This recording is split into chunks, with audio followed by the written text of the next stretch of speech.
સુરતમાં RTI activist અને કથિત પત્રકારો દ્વારા ખંડણી વસૂલવાનો મામલો સામે આવ્યો છે।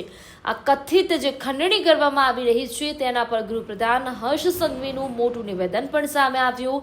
હર્ષ સંઘવીએ કહ્યું છે કે તમને કોઈ ધમકાવે તો અડધી રાત્રે મને ફોન કરજો, અમે તમારા સહયોગી છીએ, તમારી સાથે અમે ઊભા રહેશું તેવું ગૃહપ્રધાન હર્ષ સંઘવીએ કહ્યું છે। આ સાથે કોઈ અરજી કરશે અને તમારું બધું બંધ થઈ જશે તેવો ડર ન રાખો, તોડબાજોનો ત્રાસ તમારા પર નહીં ગુજારવા દઈએ તેવું હર્ષ સંઘવી કહી રહ્યા છે।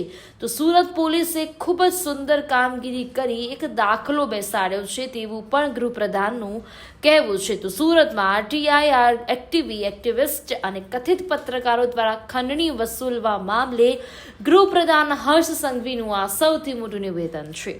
કોઈ ડરાવે, ધમકાવે, ચીટિંગ કરે કે તમારી પાસેથી દેશી શબ્દમાં કોઈ તોડ પાડવા આવે ને, મને અડધી રાત્રે ફોન કરજો, અમે તમારા સહયોગી છે, અમે તમારી જોડે ઉભા રહેશું।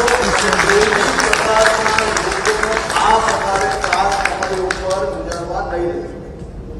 સુરત પોલીસે શું અદભુત કામ કર્યું સાહેબ, ગેરંટી આપું, તમે તો બધા જ કોન્ફરન્સમાં જતા હશો, લાવો આખા દેશમાંથી એક દાખલો આવો લઈને આવજો કે આ પ્રકારે પોલીસે સાથે રહીને એવો દાખલો ઉભો કર્યો કે ભવિષ્યની અંદર કોઈ તોડ પાડવાની હિંમત તો બહુ દૂરની વાત છે। વિચારશે ને કોઈ યાદ આવશે કે ભાઈ સુરત અને આ વિસ્તાર છોડી અહીંયા તો સીધા જ પગલા લે।